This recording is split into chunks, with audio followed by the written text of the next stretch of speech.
I'm Ian, 30 years old, and my world collapsed when my parents died and left me a broken cabin in Alaska while my brother Jackson got a $1.2 million mansion in Miami. The pain doubled when my fiancée Melissa called me a pathetic loser and left me for him. Drowning in despair, I retreated to that cabin, never imagining I'd find something there worth $500 million. Before I continue this wild journey, let me know where you're watching from in the comments below. Hit that like button and subscribe to hear more incredible life-changing stories like mine. Growing up in Seattle, I always knew I was the second favorite. My parents, Robert and Diana, never tried to hide their preference for Jackson, my older brother, by 3 years. While they attended every single one of his football games, debate competitions, and school events, mine were often met with excuses about work commitments or scheduling conflicts. I still remember my 8th grade science fair, where I won first place for my renewable energy project. My parents sent their assistant with a gift card instead of coming themselves because Jackson had a regular season game the same evening. This pattern continued throughout our childhood and teenage years. Jackson received a brand new car for his 16th birthday, while I got a used sedan with 100,000 miles when my turn came. For college, they fully funded his education at an Ivy League school, while I worked part-time jobs to supplement my partial scholarship at the state university. Despite this obvious favoritism, I never allowed resentment to consume me. I channeled my energy into building myself up through hard work and perseverance. After graduating with a degree in mechanical engineering, I secured a decent job at a manufacturing firm in Seattle. The pay wasn't extraordinary, but it was enough to rent a small apartment and slowly build my savings. It was at a company holiday party 4 years ago that I met Melissa. She worked in the marketing department, and her vibrant personality immediately drew me in. With curly auburn hair, bright green eyes, and a laugh that could light up the darkest room, she was everything I never knew I needed. Our connection was instant, and within 6 months we were inseparable. Melissa understood my complicated family dynamics and became my rock. When family gatherings became uncomfortable due to my parents' obvious preference for Jackson and his achievements, she would squeeze my hand under the table and later remind me of my own worth. We built our relationship on mutual respect and shared dreams of eventually owning a home, starting a family, and perhaps even launching our own business someday. 2 years into our relationship, I proposed during a weekend hiking trip to Mount Rainier. The joy in her eyes when she said yes remains one of my most treasured memories. We began planning our wedding, opting for a modest ceremony that we could afford without going into debt. Melissa seemed content with our plans, though occasionally she would point out venues or decorations beyond our budget after spending time with her wealthier friends. Last winter, everything changed. My parents were returning from a European vacation when their private plane encountered severe turbulence and crashed over the Atlantic. There were no survivors. The news hit me like a physical blow. Despite their flaws and favoritism, they were still my parents, and I loved them deeply. In the midst of grief, Jackson and I had to come together to handle funeral arrangements and their estate. The reading of the will took place in our family lawyer's office on a rainy Tuesday morning. Jackson arrived in an expensive suit, his face appropriately solemn, but his posture confident. Melissa sat beside me, her hand resting supportively on my knee. The lawyer, Thomas Wilson, who had worked with my family for decades, adjusted his glasses and began reading the document. What followed felt like a cruel joke. After distributing various smaller assets and heirlooms, he arrived at the primary real estate holdings. Jackson was awarded their main residence in Seattle, valued at approximately $2 million, and their vacation mansion in Miami Beach, worth $1.2 million. When my name was mentioned, I leaned forward expectantly, assuming I would receive something of comparable value. Instead, I was left their old hunting cabin in a remote part of Alaska, a property my father had mentioned perhaps twice throughout my entire life.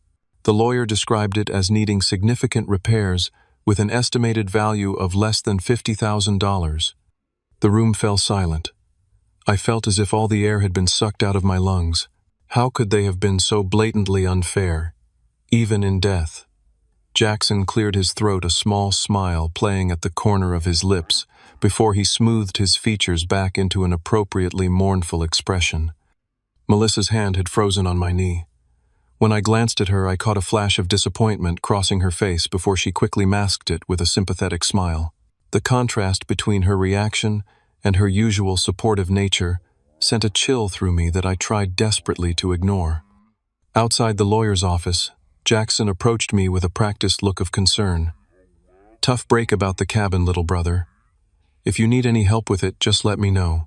His words sounded considerate, but the gleam in his eyes told a different story.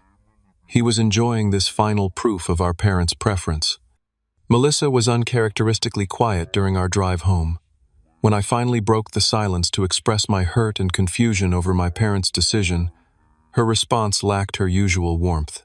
"Maybe they had their reasons, Ian. At least you got something. We can make it work." Her words were right, but her tone suggested she was trying to convince herself more than me. That night, as Melissa slept beside me, I stared at the ceiling, wondering what I had done to deserve such unequal treatment from the people who were supposed to love me unconditionally, and whether this inheritance would be the thing that finally broke the camel's back in my relationship. The weeks following the will reading brought a noticeable shift in my relationship with Melissa. What began as subtle signs of discontent quickly evolved into unmistakable distance between us. Our evening conversations, once flowing easily until midnight, became brief exchanges about household logistics. The warmth in her eyes when she looked at me had cooled considerably. Initially, I attributed her behavior to giving me space to grieve. But as days turned into weeks, it became clear something fundamental had changed. Melissa began critiquing aspects of my life she had previously accepted or even admired. My modest apartment, which she once called cozy and perfect for us, became cramped and depressing. My reliable but aging car was suddenly an embarrassment when we met with friends. "Have you thought about asking for a raise?" she asked one evening as I prepared dinner. "We can't keep living like this forever, especially if we want children someday." "I'm due for a performance review next month," I replied, trying to keep my voice steady. "But you know the company has been tightening budgets lately." She sighed heavily. "Maybe you should look elsewhere then. Jackson mentioned his friend's tech company is hiring. The salaries are much better." The mention of my brother's name stung. Since the will reading, Jackson had been texting Melissa occasionally, supposedly to check on how we were doing. I hadn't thought much of it initially, but the frequency of these messages had increased, and Melissa had become noticeably protective of her phone. Our arguments grew more frequent. What had once been discussions about our future became accusations and defensive responses. After one particularly heated exchange about finances, Melissa stormed out to get some air and didn't return until after midnight. When I asked where she'd been, her answer was vague, just driving around thinking. The faint scent of expensive cologne that wasn't mine hung in the air when she passed. I tried desperately to salvage our relationship. I applied for better-paying positions, suggested weekend getaways within our budget, and even considered selling the Alaskan cabin sight unseen just to have some additional funds. But nothing seemed to bridge the growing gulf between us. One Thursday evening, I returned home early from work, hoping to surprise Melissa with takeout from her favorite restaurant. Her car wasn't in its usual spot, but I figured she might be running errands. As I entered our apartment, I noticed her laptop open on the coffee table. A Facebook message notification appeared on the screen from Jackson. Normally the evidence. Instead, she dropped her purse on the counter and faced me directly. "What did you expect, Ian? Look at our life, compared to what Jackson can offer." Her words cut deeper than any knife could have. "A tiny apartment, vacations we can never afford, and now your inheritance is a broken-down cabin in the middle of nowhere while he got millions. I didn't sign up for this kind of future." "Our relationship was never about money," I argued, my voice breaking. "We talked about building something together, about love being more important than material things." Melissa laughed, but there was no humor in it. "That's what people with no money say to feel better about themselves. Wake up, Ian. You're 30 years old with a mediocre job and no prospects. Your own parents knew you were the lesser son. They proved it in their will." Her words knocked the wind out of me. So everything between us was conditional. 4 years together. Our engagement, all of it hinged on my bank account. "I wanted to believe love would be enough," she said, twisting the engagement ring off her finger. But Jackson showed me what life could be like with someone who's actually going somewhere. He's successful, ambitious, connected. What are you offering me except struggles? And that pathetic cabin? I loved you, I whispered. I thought that mattered. Love doesn't pay bills or build a future, she replied coldly, placing the ring on the counter between us. Jackson and I connect on a level you and I never did. He understands my needs, my ambitions. How long, I asked, needing to know the extent of their betrayal. Does it matter? It started as friendship, after the will reading. He was comforting me. Comforting you, I interrupted incredulously. You weren't the one who lost parents, and was then slapped in the face by their final message that you weren't good enough. See, this is exactly why I'm leaving. You're wallowing in self-pity instead of doing something to change your circumstances. Jackson takes action. You just accept whatever life hands you. She grabbed an overnight bag I hadn't noticed she'd packed that morning. I've already moved most of my things to his place. I'll get the rest later. As she reached for the door, something in me broke. So that's it. 4 years thrown away because my brother has more money. She turned her expression almost pitying. It's not just the money, Ian. It's what the money represents. Drive, ambition, success, things you clearly lack. Her final words cut the deepest. Let's be honest. You're a pathetic loser who will never amount to anything. I was foolish to waste so much time thinking you might change. The door closed behind her with a quiet click that somehow seemed more final than a slam would have been. I stood frozen in our apartment.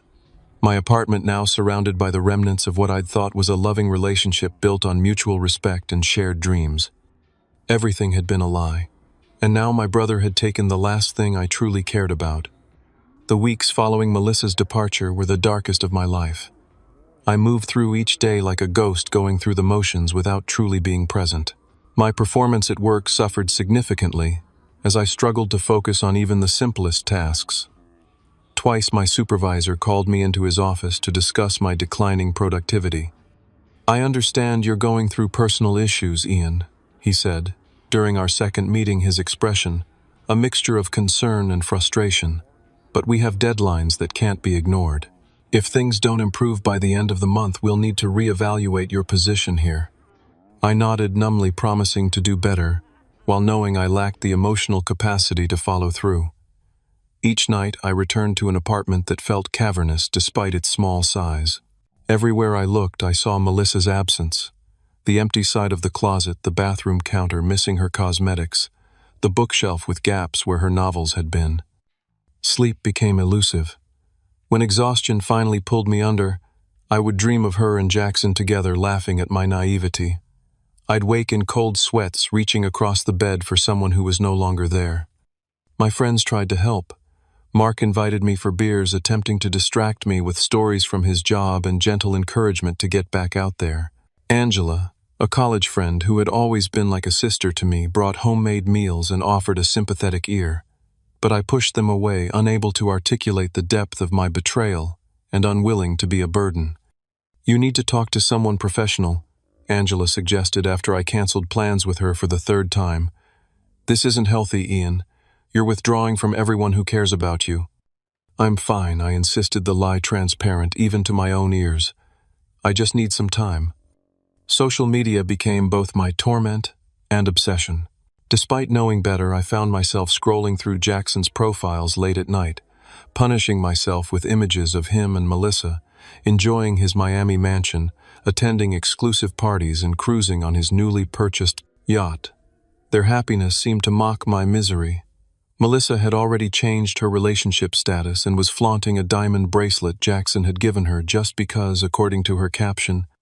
The comments under their photos were the final twist of the knife friends and family, congratulating them on finding each other as if their relationship hadn't been built on the foundation of betraying me. Even more painful were the occasional pitying messages asking about me, to which Jackson would respond with performative concern. Ian's taking some time for himself right now. We're giving him space to heal. 6 weeks after Melissa left, I reached my breaking point. After a particularly grueling day at work where I'd made a calculation error that could have cost the company thousands if not caught by a colleague, I returned home to find a formal invitation in my mailbox. Jackson and Melissa were hosting an engagement party. They hadn't even waited 3 months after she left me before deciding to marry. That night, I sat on my kitchen floor, surrounded by empty beer bottles, scrolling through real estate listings I couldn't afford and job postings that seemed pointless. In a moment of drunken curiosity, I typed Alaska cabin into my search bar, wondering about the property that had been my pathetic inheritance. The search returned images of rustic hunting lodges, nestled among snow-capped mountains and dense forests. Something about the stark wilderness called to me, perhaps the promise of isolation, or the opportunity to disappear from a life that had become unbearable. I found myself digging through boxes until I located the folder of inheritance paperwork. Inside was a deed to the property, along with several faded photographs of a small wooden structure beside a pristine lake. The cabin looked weathered but sturdy, built from thick logs with a stone chimney. According to the documentation, it sat on 20 acres of land approximately 30 miles from the small town of Talkeetna. For the first time in weeks, I felt a flicker of genuine curiosity. Why had my parents left me this specific property? They had never mentioned any connection to Alaska during their lives. The cabin didn't appear to be particularly valuable, but something about it must have held significance for them to include it in their will. The next morning, fighting through a hangover, I researched flights to Alaska. The impulsiveness of the idea should have given me pause, but instead, it provided the first sense of purpose I'd felt since Melissa's departure. I had 3 weeks of unused vacation time. My supervisor would probably be relieved to have me out of the office given my recent performance. When I mentioned my plan to Mark during a rare phone conversation, his concern was immediate. Alaska, in the middle of winter, to visit a cabin you've never seen that might not even have electricity. This sounds like the beginning of a horror movie, man. I need to get away, I insisted. Clear my head somewhere. Jackson and Melissa won't be flaunting their relationship in my face. At least wait until spring, he countered. Winter in Alaska is no joke, especially for someone with no wilderness experience. But his warnings only strengthened my resolve. The harshness of the environment matched my internal landscape. Perhaps facing physical challenges would distract from the emotional ones. 3 days later, I was on a flight to Anchorage, with a duffel bag containing warm clothing, basic tools, and emergency supplies purchased during a frantic shopping spree. From Anchorage, I rented a 4-wheel drive truck, equipped with snow chains, and loaded it with additional provisions: food, water, a first aid kit, and a satellite phone the rental company insisted upon for remote travel. The drive to Talkeetna took nearly 3 hours along icy roads, bordered by towering pines laden with snow. As I ventured farther from civilization, a strange calm began to replace the chaos in my mind. The pristine white landscape stretched endlessly untouched by the complications of human relationships and betrayals. In Talkeetna, a quirky town that served as a base for mountain climbers attempting to summit Denali, I stopped to purchase additional supplies and ask for directions to the remote area where the cabin was located. The locals regarded me with a mixture of curiosity and concern when I explained my situation. "That old Jenkins place?" asked the elderly cashier at the general store, his bushy eyebrows rising in surprise. "Hasn't been anyone out there in years, far as I know. Road gets pretty treacherous this time of year. You might want to wait till the spring thaw."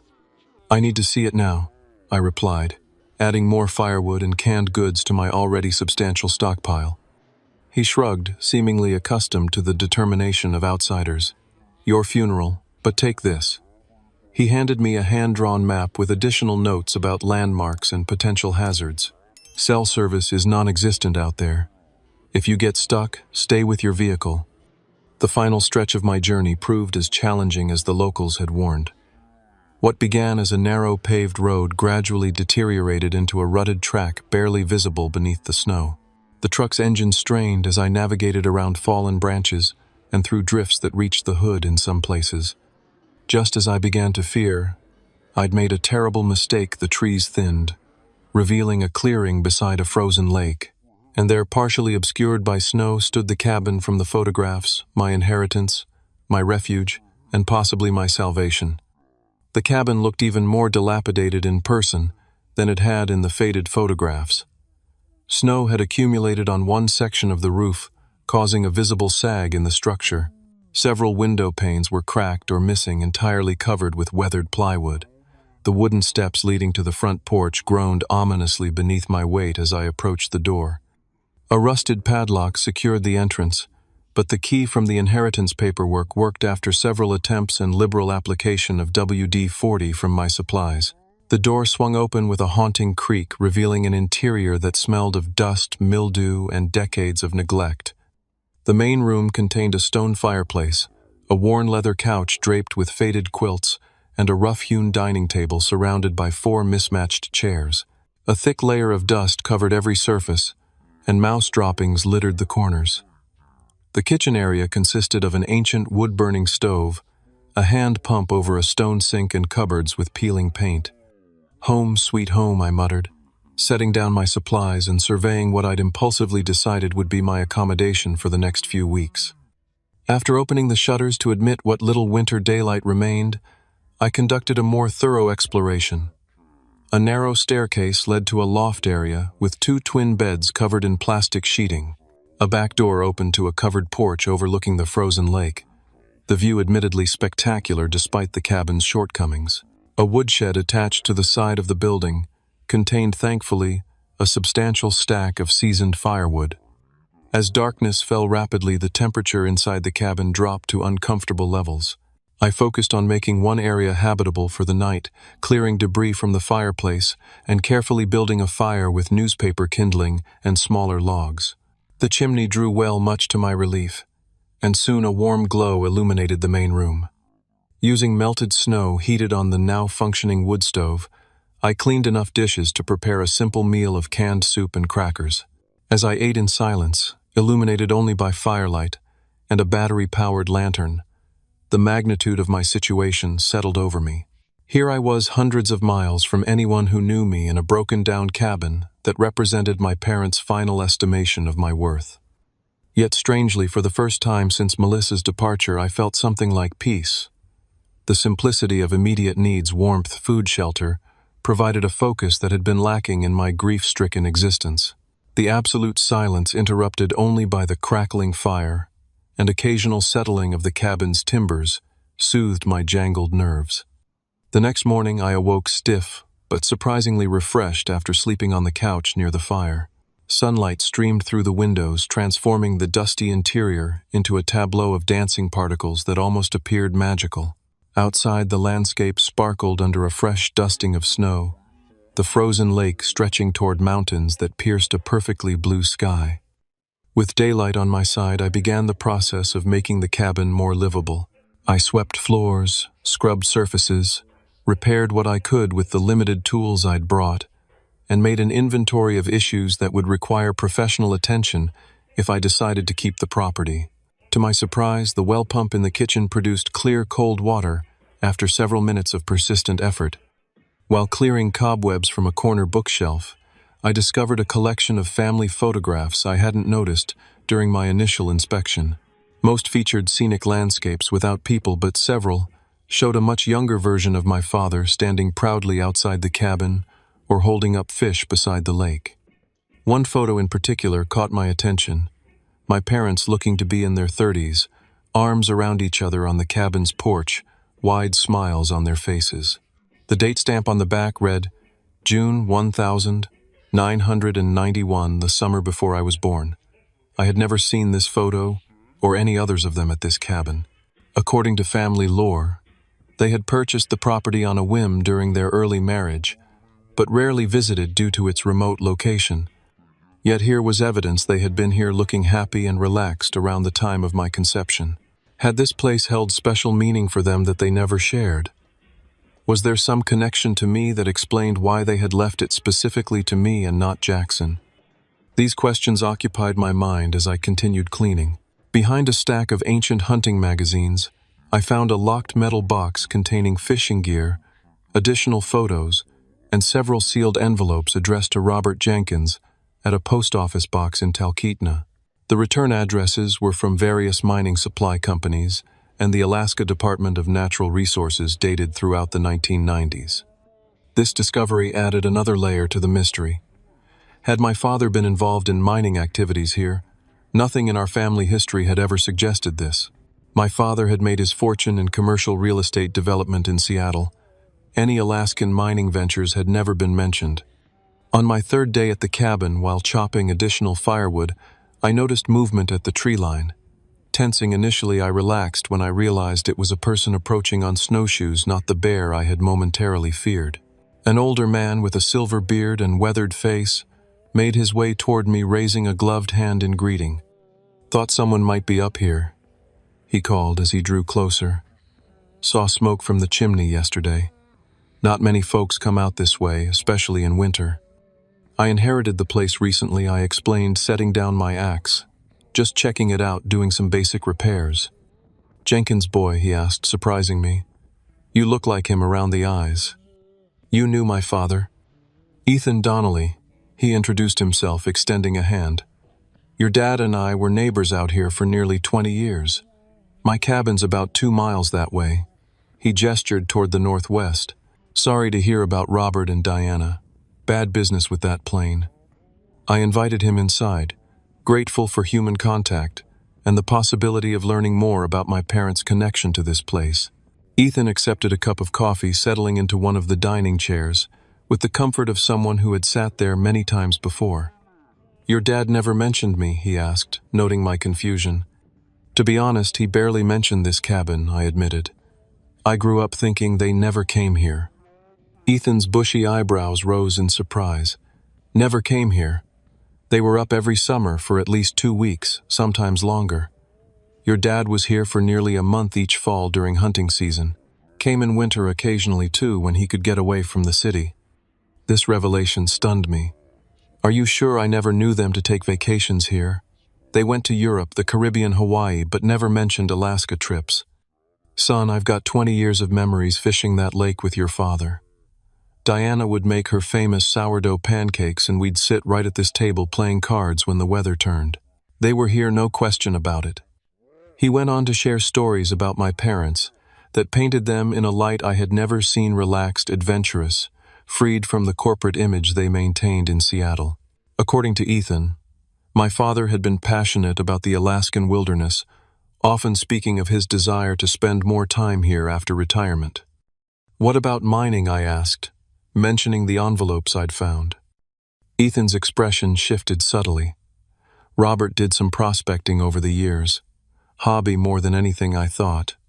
Though he got pretty serious about it maybe 15 years back. Brought in some equipment, was very hush-hush suddenly. Then just as quickly he seemed to lose interest. Never mentioned it again." As Ethan prepared to leave a few hours later, he pointed to a door in the back of the cabin I had assumed was a pantry. "You checked the back room yet?" That was Robert's private space. "Kept it locked most of the time." I admitted I hadn't opened it, having found it secured with a heavy padlock for which I had no key. "Might be worth looking into," Ethan suggested cryptically. "Robert spent a lot of time in there his last few visits. Said he was organizing something important." After Ethan's departure, I examined the padlocked door with renewed interest. Unlike the cabin's main entrance, this lock was newer, more substantial, and had no corresponding key in the paperwork I'd received. Whatever lay beyond was something my father had specifically secured against casual entry. For the next several days, between continued cleaning and repair work, I made various attempts to open the locked room. I tried every key I could find in the cabin, examined the hinges for potential removal, and even considered breaking the door itself before deciding against damaging my inheritance further. Each night as I sat by the fire contemplating the limited progress I'd made in both repairing the cabin and understanding why it had been left to me, my thoughts increasingly fixated on what might be hidden in that locked room. What had my father been organizing that was so important? Why had my parents kept their connection to this place secret from their children? And most puzzling of all, why leave a seemingly worthless property to me, while giving Jackson millions in prime real estate? The questions swirled in my mind, replacing the constant thoughts of Melissa and Jackson that had dominated my consciousness for weeks. For the first time since their betrayal, I found myself genuinely curious about something unrelated to my pain. The mystery of the cabin and its locked room provided a focus that felt like the first step toward healing. On my 7th day at the cabin, Frustration with the locked door reached its peak. After examining the padlock for the 100th time, I decided more drastic measures were warranted. Using a combination of tools from my supplies, a crowbar hammer, and the blade of my hunting knife, I attacked the hasp securing the lock to the doorframe. The aged wood surrounding the screws finally splintered under sustained pressure, and the entire assembly clattered to the floor. The door swung open to reveal a space unlike anything I expected. Rather than a simple storage closet, I discovered a fully equipped office. A sturdy desk dominated the center, its surface covered with maps, notebooks, and geological survey documents. Metal filing cabinets lined one wall, while the other displayed topographical maps of the surrounding area marked with various notations in my father's distinctive handwriting. A gun safe stood in one corner, and shelves held collections of rock samples, each meticulously labeled. Most surprising was the modern equipment: a satellite phone charging station, a laptop computer now outdated, but clearly once high-end, and what appeared to be specialized testing equipment for mineral samples. This room had received attention and investment far beyond anything else in the cabin. I approached the desk, drawn to a leather-bound journal prominently positioned in the center. Opening it revealed my father's familiar handwriting, beginning with an entry dated nearly 20 years ago. Initial surveys confirm presence of gold deposits in Sector 4. Preliminary tests suggest concentrations far exceeding regional averages. Further investigation required before filing official claim. Must maintain absolute secrecy until full extent is determined. My hands trembled as I flipped through subsequent entries which documented years of careful exploration, sample collection, and analysis. According to my father's meticulous records, he had discovered a potentially massive gold deposit on land adjacent to the cabin property land that was unclaimed at the time of his discovery. The most recent entries, dated just months before my parents' death, detailed his final conclusions. All tests confirm initial findings. Conservative estimates place deposit value at $500 million minimum. Have secured mineral rights through Shell Corporation to maintain privacy. Documentation in safe. Will reveal to family after final verification process complete. My mind reeled with implications. My father had discovered a gold deposit worth $500 million and had been preparing to share this information with the family when the plane crash occurred. The cabin wasn't a worthless inheritance. It was the key to accessing an extraordinary fortune. The combination to the gun safe was written in code on the final page of the journal. Using my father's birthdate and anniversary as the key, I deciphered it and opened the heavy door. Inside, alongside 2 hunting rifles and a handgun, I found a waterproof document case containing official mineral rights claims, geological surveys verified by independent experts, and legal documents establishing ownership through a corporation named Jenkins Family Holdings, LLC, of which, according to the paperwork, I was the sole inheritor following my parents' death. Additional documents included detailed maps showing the exact location of the deposit extraction plans developed with mining engineers and environmental impact studies already completed in preparation for development. My father had been thorough, spending years quietly preparing everything needed to extract this wealth responsibly and legally. One final envelope contained a handwritten letter addressed to me specifically. Ian, if you're reading this, something has prevented me from sharing this discovery in person. Your mother and I always saw in you qualities that would make you the right steward for this legacy: patience, integrity, and perspective about what truly matters in life. The gold is valuable, but the land itself is priceless. Trust your judgment about how to proceed, but remember that wealth can destroy as easily as it can build. We love you, Dad. Tears streamed down my face as I absorbed his words. All those years I had felt less favored. My parents had been watching, evaluating, and ultimately entrusting me with something far more significant than Jackson's inheritance. They had seen qualities in me that I hadn't recognized in myself.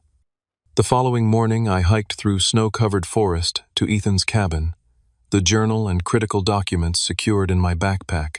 When I explained my discovery, his expression confirmed he knew more than he had initially revealed. Your father swore me to secrecy, he admitted. Made me promise I wouldn't tell anyone, not even you kids, until he was ready.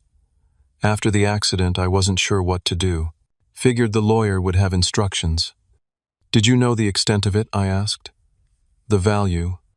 Robert never gave me exact figures, but from the equipment he brought in and the experts he occasionally consulted, I knew it was significant.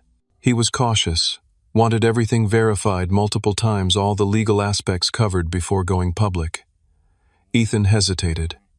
He mentioned once that he was being careful about how this would affect his family.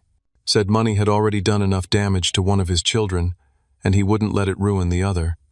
The implication was clear: Jackson had already been shaped by wealth and privilege, not always for the better. This discovery would have been entrusted to him. With Ethan's guidance, I ventured to the specific location indicated in my father's maps. Despite heavy snow cover, we found the markers he had placed inconspicuous to casual observers, but clear indicators to those who knew what to look for.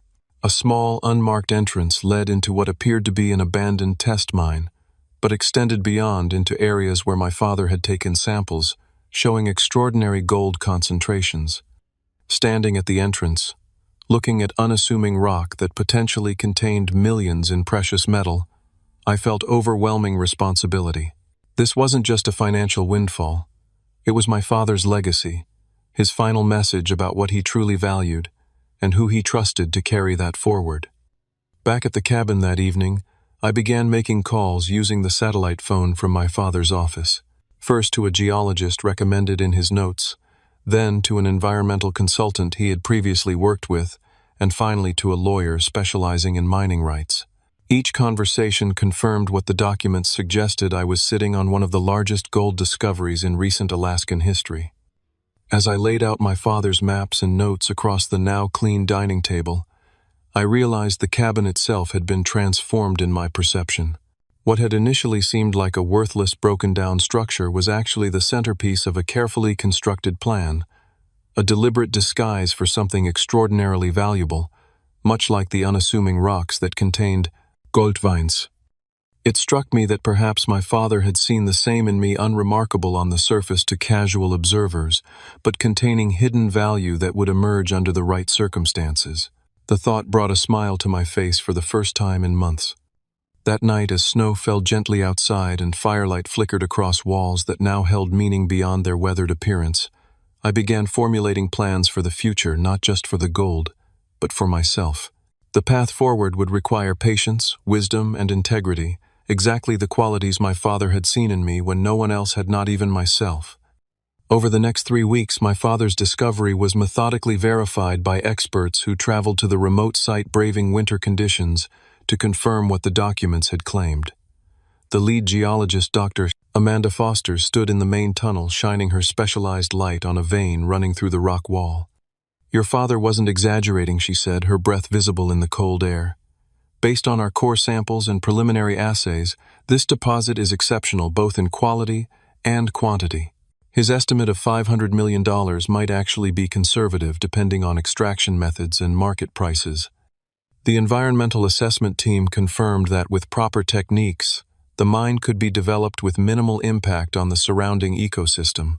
The legal team verified that all mineral rights and claims were properly filed and transferred to me through my father's carefully established company structure.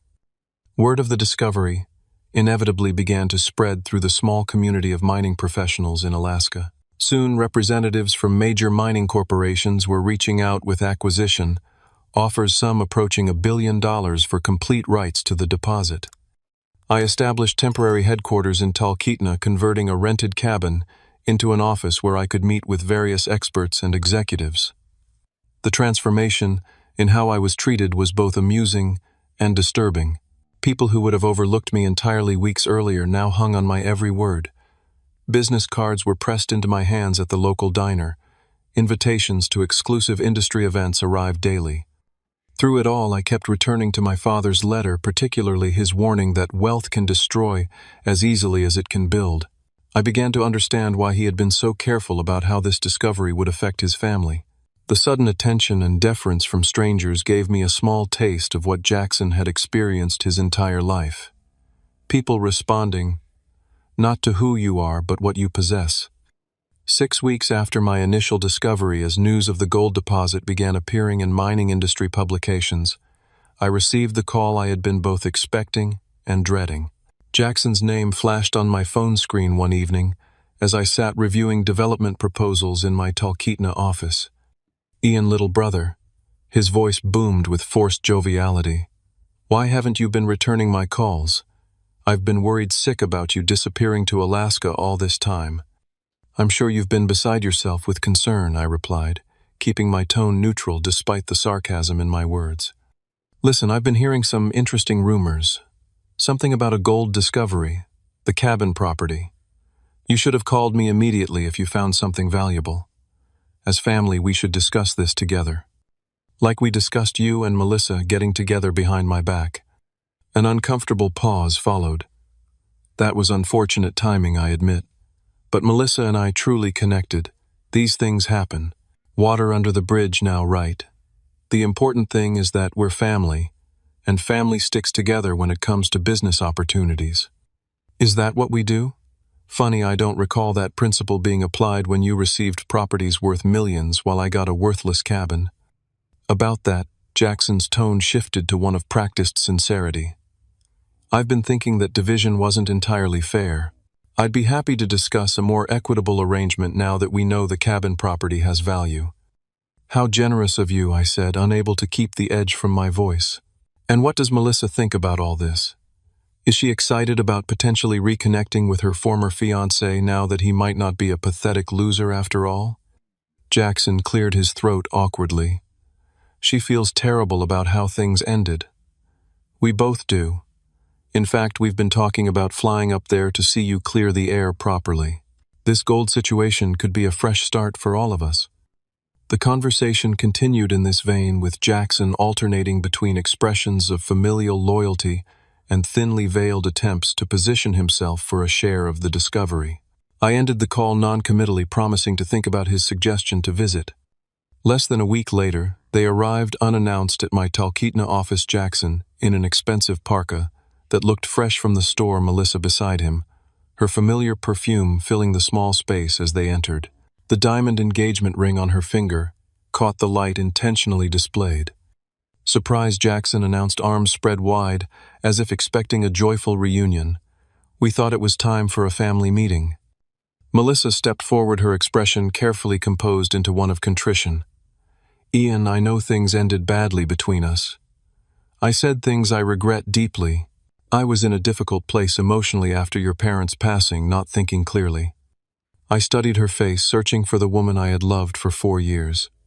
All I saw was calculation behind her practiced smile, her eyes occasionally darting to the development plans spread across my desk.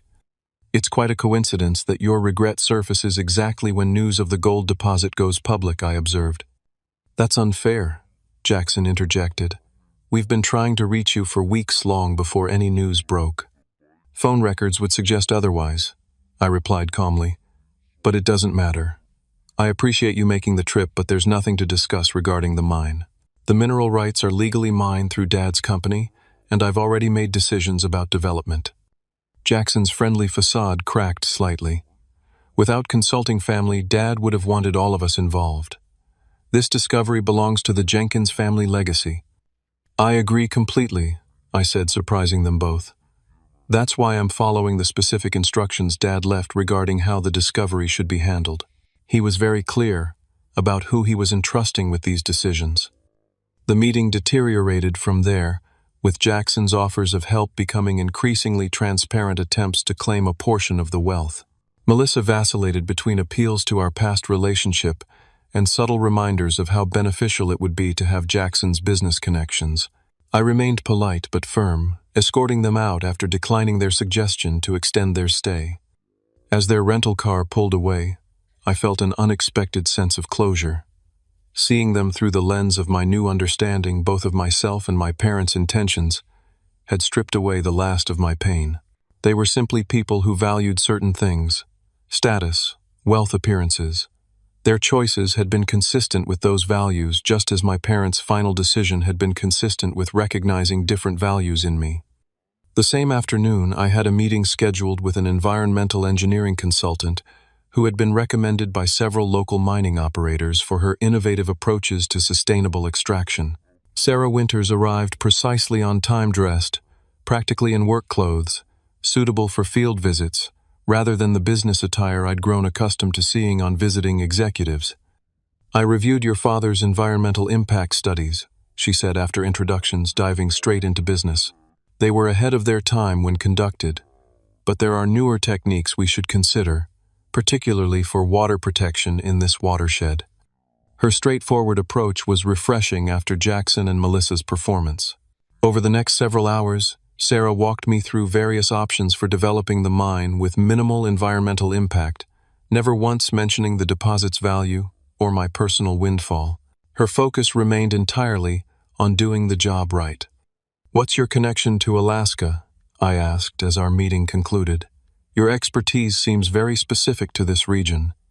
"Born and raised in Fairbanks," she replied. "Left for college, got my engineering degrees, worked for some big firms in the lower 48. Came back 8 years ago when I realized I was helping corporations find loopholes, rather than actually protecting the places I cared about. Now I only consult on projects committed to genuine environmental responsibility." Something about her integrity resonated with me. "Would you be interested in continuing to consult as this project develops? I could use someone who knows what they're talking about and isn't just telling me what they think I want to hear." Sarah considered the offer, studying me with clear, intelligent eyes. I usually avoid long-term arrangements with new discoveries. Too often, initial good intentions get lost once the dollar signs start adding up. "Fair enough," I nodded. "How about this work with me on the initial development plan?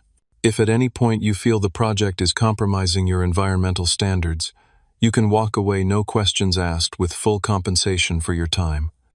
A small smile formed on her lips. "You're not what I expected based on the rumors circulating about the lucky inheritor who stumbled on a fortune."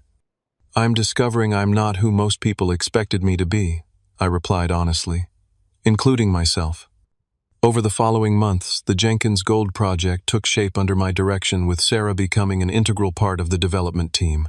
I rejected outright acquisition offers in favor of maintaining controlling interest through my father's company, partnering with a mid-sized mining operation with a proven environmental record. I made 2 significant decisions that raised eyebrows throughout the industry. First, I allocated 20% of all proceeds to a trust dedicated to environmental conservation and sustainable economic development in rural Alaska communities. Second, I insisted on employment priority for local residents, including establishing training programs for positions throughout the operation. As spring arrived, transforming the landscape from white to vibrant green, I found myself spending more time at the cabin. No longer a symbol of rejection, it had become a place of connection to my parents, to the land, and to a version of myself I was just discovering. I invested in thoughtful renovations, preserving its rustic character while making it comfortable for extended stays. Sarah began visiting regularly. As the project progressed, our professional relationship gradually evolving into friendship. Unlike my relationship with Melissa, which had been built partly on her vision of who I might become, Sarah saw and accepted who I actually was. Our conversations ranged from technical mining details to philosophical discussions about responsibility and legacy, all without pretense or agenda. One evening, as we sat on the rebuilt porch watching the sunset reflect off the now thawed lake, Sarah asked the question few others had thought to pose: "What will you do when the mine is fully operational? Most people in your position would be shopping for mansions and yachts by now." I considered her question seriously. "I think I'll stay here at least part of the year, monitor the operation, make sure it stays true to its commitments. Maybe use some of the proceeds to fund engineering scholarships for local students." I smiled. Decidedly boring plans for a newly minted millionaire, I know. "Not boring," she corrected. "Purposeful. There's a difference." As our eyes met, I recognized something I hadn't felt in a long time: connection based on shared values, rather than convenience or appearance. Whether this connection would develop into something more remained to be seen, but for the first time since Melissa's betrayal, I was open to the possibility. The gold discovery had changed my life, but not in the ways most would assume. The true value hadn't been in the minerals themselves, but in discovering what my parents had seen in me all along, and what Melissa and Jackson had been too superficial to recognize. 1 year after discovering the gold deposit, I stood on the observation platform overlooking what was now the Jenkins responsible mining operation. Below me, carefully designed facilities extracted gold using methods that minimized environmental impact. The operation employed over 200 people, more than half from local communities, many trained through programs we had established. The cabin, once dilapidated and forgotten, had been thoughtfully restored. I maintained its rustic character while adding modern amenities that allowed comfortable year-round living. The original structure remained intact, including my father's office, which I preserved as a reminder of the journey that had brought me here. Sarah stood beside me on the platform, now the environmental director for the entire operation. Our professional relationship had indeed evolved into something deeper over the months of working closely together.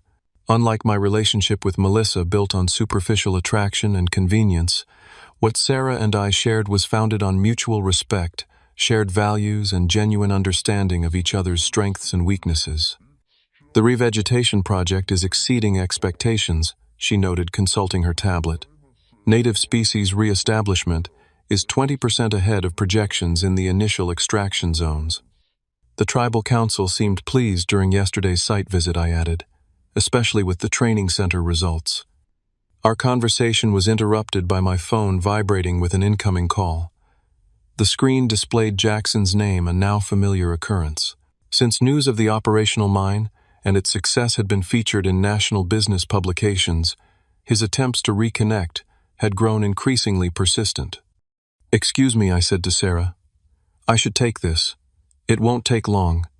She nodded understandingly, moving toward the edge of the platform to give me privacy. "Jackson," I answered, "what can I do for you?" "Ian, we need to talk. In person." His voice carried an urgency I hadn't heard before. "Melissa and I are flying up tomorrow. There are important family matters to discuss." "We've been through this, Jackson. There's nothing to discuss regarding the mine. The corporate structure is established, operations are running smoothly, and the ownership is legally settled. It's not about that," he insisted, though his tone suggested otherwise. "It's about family, about making things right between us. Mom and Dad would have wanted us to reconcile." Despite my skepticism, I agreed to meet them at a restaurant in Talkeetna the following evening. Over the past year, I had reached a place of peace regarding their betrayal. The anger that once consumed me had faded, replaced by a calm understanding that their actions had reflected their own values and limitations, not my worth. Sarah raised an eyebrow when I mentioned the planned meeting as we drove back to the cabin. "Are you sure that's a good idea?" "Probably not," I admitted, "but it feels like unfinished business. I'm curious what desperate angle they'll try next." The restaurant Jackson had selected was the most expensive in the small town recently opened, to cater to the influx of business travelers attracted by the mine's success. They were already seated when I arrived, Jackson in a tailored suit that looked absurdly formal for the setting, Melissa beside him in a designer dress I recognized from her social media posts of their recent Caribbean vacation. Ian Jackson rose, arms extended as if for an embrace I did not reciprocate. "You're looking well. Alaska clearly agrees with you. Life agrees, but families should stick together through difficult times. Which brings me to why we wanted to meet." He produced a folder containing legal documents and slid it across the table. "We've been having some financial setbacks. The Miami property needs significant repairs after the last hurricane. The market in our sector is down. Temporary cash flow issues." I glanced at the documents without touching them. "And this concerns me how?" "We're family, Ian," he emphasized, leaning forward. "I'm proposing a loan against future dividends from the mine operation. Nothing substantial, just $5 million to tide us over. As 50% heir to our parents' estate, it's only fair I have some participation in this venture they clearly intended for both their sons." The audacity was almost impressive. "Let me make sure I understand," I said, keeping my voice level. "You received properties worth over $3 million in the inheritance, which you've apparently mismanaged. You participated in the emotional betrayal of your brother, and now you're suggesting I owe you money because we share parents." Melissa jumped in. Ian, we know you're still hurt about what happened between us. If that's affecting your decision— It isn't, I interrupted. My personal feelings are irrelevant to this business decision. The mine is owned by Jenkins Family Holdings, established by our father with me as sole inheritor. He made that choice deliberately, just as he chose to leave you the properties, Jackson. Just as you both made your choices last year. Jackson's friendly facade cracked. This isn't right. That gold was on family property. I'm entitled to— You're entitled to exactly what the will specified, I stated firmly. Nothing more. Dad left detailed instructions about his discovery and who he wanted to manage you have, rather than coveting what was never meant for you. Walking away from that table was the final step in a journey that had begun in heartbreak and confusion. I felt no anger toward them, no desire for revenge or validation, only a quiet certainty that I was exactly where I was meant to be. Back at the cabin that evening, I shared the details of the meeting with Sarah. As we sat by the fire, the conversation, eventually turning to broader reflections. Do you ever wonder why your parents left things the way they did? She asked. They must have known how it would initially appear to you getting the cabin while your brother got valuable properties. I think they knew exactly what they were doing, I replied after consideration. Dad's letter said they saw qualities in me that would make me the right steward for this legacy, patience, integrity perspective. Maybe they knew those qualities would only fully emerge if I experienced what it felt like to seemingly get less than my share. A test of character, Sarah suggested. Or an opportunity for growth. Maybe both. I gazed into the fire. If they had simply told me about the gold or split everything equally, I might never have discovered what I'm capable of. I might still be defining my worth through others' opinions. The journey from betrayal to success had transformed me in ways no amount of inherited wealth could have. The initial pain of Melissa and Jackson's betrayal had broken open parts of myself. I had kept safely hidden my resilience, my capacity for independent decision-making, my ability to create something meaningful from apparent misfortune. The gold discovery, while financially significant, had been secondary to the real treasure, self-knowledge, and purpose. I had built something that honored my father's legacy while creating opportunities for others. I had found a partner who valued substance over appearance. And perhaps most importantly, I had discovered that my worth was never determined by others' assessments, but by the choices I made and the values I lived by. In the end, what had appeared to be my parents' final rejection had actually been their most profound gift. Not the gold itself, but the opportunity to discover the veins of strength and character running beneath the surface of my life, invisible until circumstances forced them into the light. The cabin, once a symbol of what I lacked compared to Jackson, now represented something far more valuable than any Miami mansion, a place of authenticity, purpose, and genuine connection. As I looked around at the restored walls that had witnessed my transformation, I felt a deep gratitude for what had initially seemed like the cruelest of inheritances. Life rarely gives us what we think we want. Sometimes, if we're fortunate, it gives us exactly what we need to become who we're meant to be. The broken cabin had never been broken at all. It was simply waiting for me to discover its true value, and in the process, my own. Have you ever received something that initially seemed worthless, only to discover its true value later? Share your story in the comments below. If this journey of betrayal to redemption resonated with you, please hit that like button and subscribe to hear more transformational stories. And remember, sometimes our greatest treasures are hidden in what appears to be our greatest disappointments. Thank you for joining me today, and may you find the gold in your own challenging situations.